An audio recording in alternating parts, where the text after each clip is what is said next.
A very warm good morning to one and all. We are starting our first series as we have discussed in our introductory session last week. We are starting with a topic related to marriage. We are looking at it, marriage, as one of the important life event. So what is this marriage is all about? Mainly we are looking at it not as a legal institute or as a social institute. We are looking at it more from the relational and psychological perspective, what a marriage is all about. So here we will look at today's session in covering three important aspects. So the concept of marriage starts with choosing a partner. So we look at what expectations and what priorities, realistically what priorities that one can look at as a way of choosing a partner. And the second part we look at the complexities or what involves in a marital relationship once married, and we'll close the session by looking at it from a little more closer look at as marriage as something that makes you more dependent or independent. These are the three headers that we are looking at today's topic.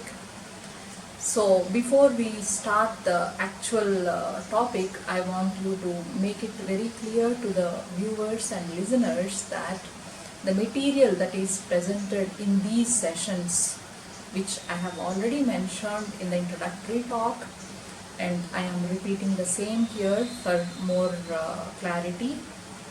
The material that is presented here is completely scientific, research based and practically viable universally.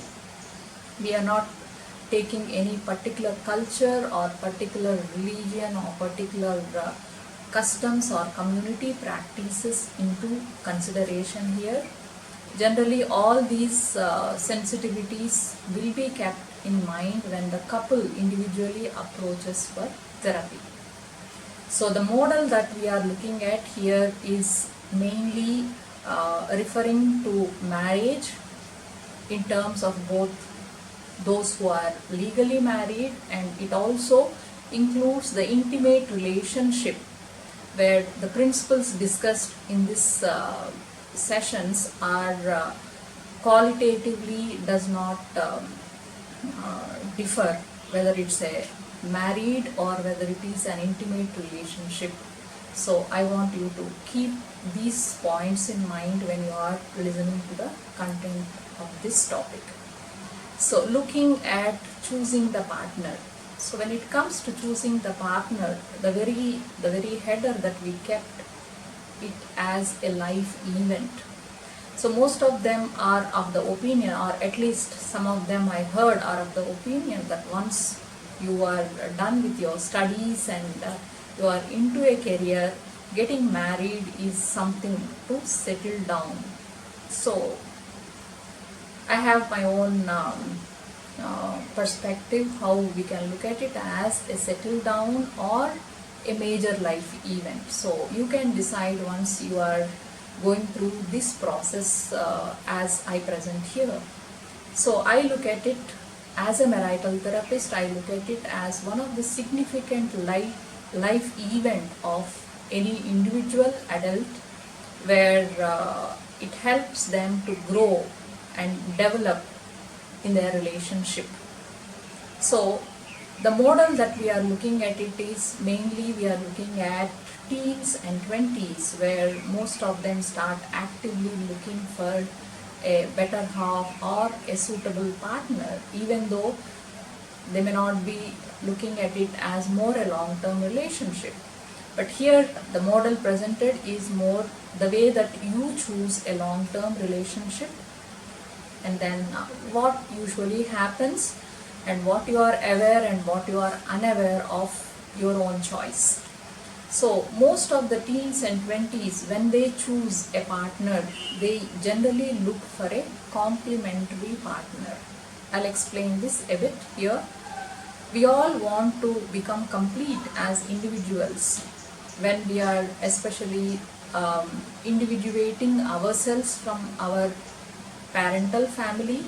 We are still in the process of growing up incomplete individuals and incomplete personalities, especially the teens and in the early 20s and below 25 years age. Generally, one chooses a complementary partner who can complete what they lack.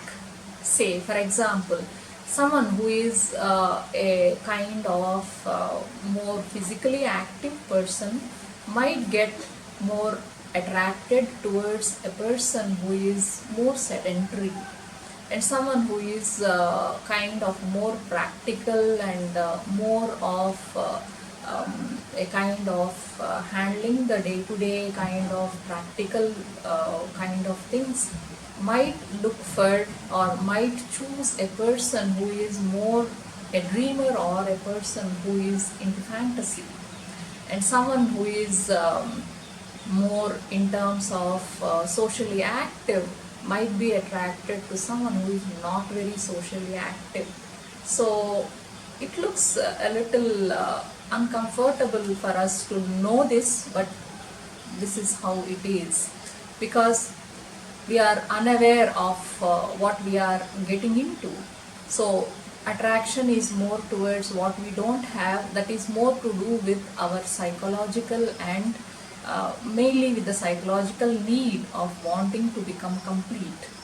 So this is where we are looking at the choosing of the partners, generally choosing someone who is lacking the qualities or the characteristics or that you are not good at, so that they can complete and they can become a kind of, as a marital unit, one can become a kind of complete in terms of a functional unit in carrying out the responsibilities of the marriage.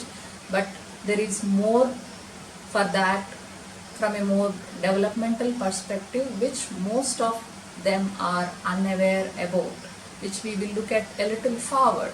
So we are looking at more from a perspective, from the psychological perspective. Yes, individual partners' expectations might vary. Someone who is more career oriented might look for a partner who will provide that opportunity.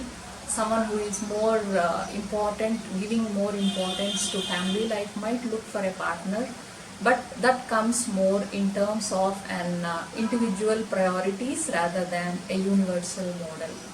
So this is what I want to share with regard to the first aspect of our topic, choosing a partner. So choosing a complementary partner who can complete those qualities that we don't have is the basic concept that we are going with. So coming to the second part, so what is this marital relationship and what complexities are involved into this? So when you are listening to these topics, try to look at it more as process, as a stepwise process rather than as individual bits. So once you have chosen a partner, and then once you are looking at it more a kind of completeness. So once you shift to this phase of the relationship and what involves the marital relationship. So even though the qualities that you have chosen might be for a while viable in carrying out the functions of the outer world, the same differences that both partners have will start posing their own frustrations and difficulties. So let's look at it with more examples here, the same examples that we have chosen in our first part, where the active one, the active person who is more physically active might wonder why the sedentary person cannot be involved in the activities that are more active, while the sedentary one might wonder why this active person may not relax, may not be quiet.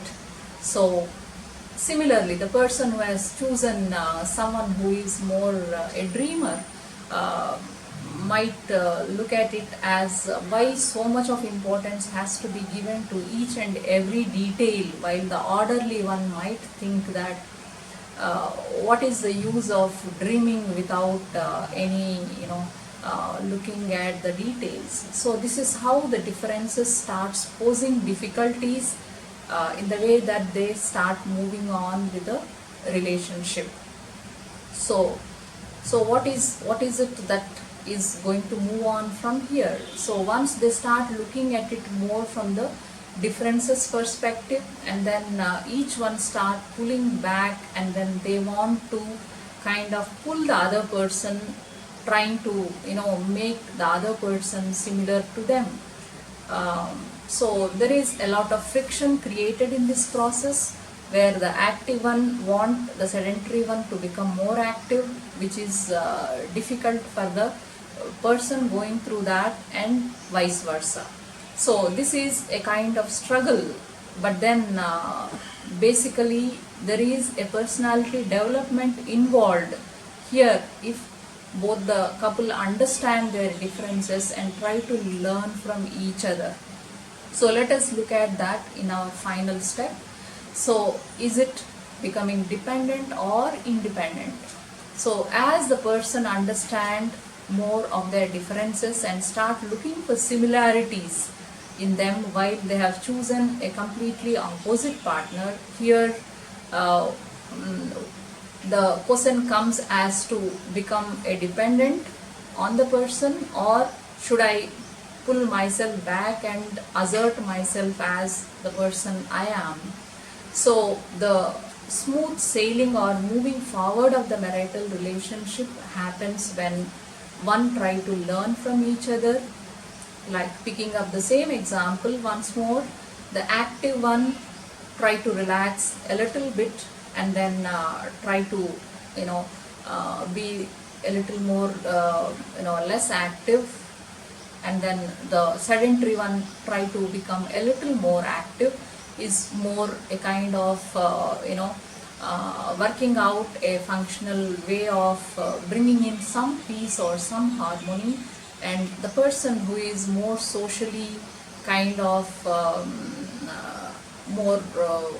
socially active person might try to be a little bit towards being with the partner who is willing to be spending a quiet time alone, and the person who is more aloof and an introvert kind of person might look at becoming a little more social. So it is more a matter of being open and being flexible, and all the more willing to change for a better relationship.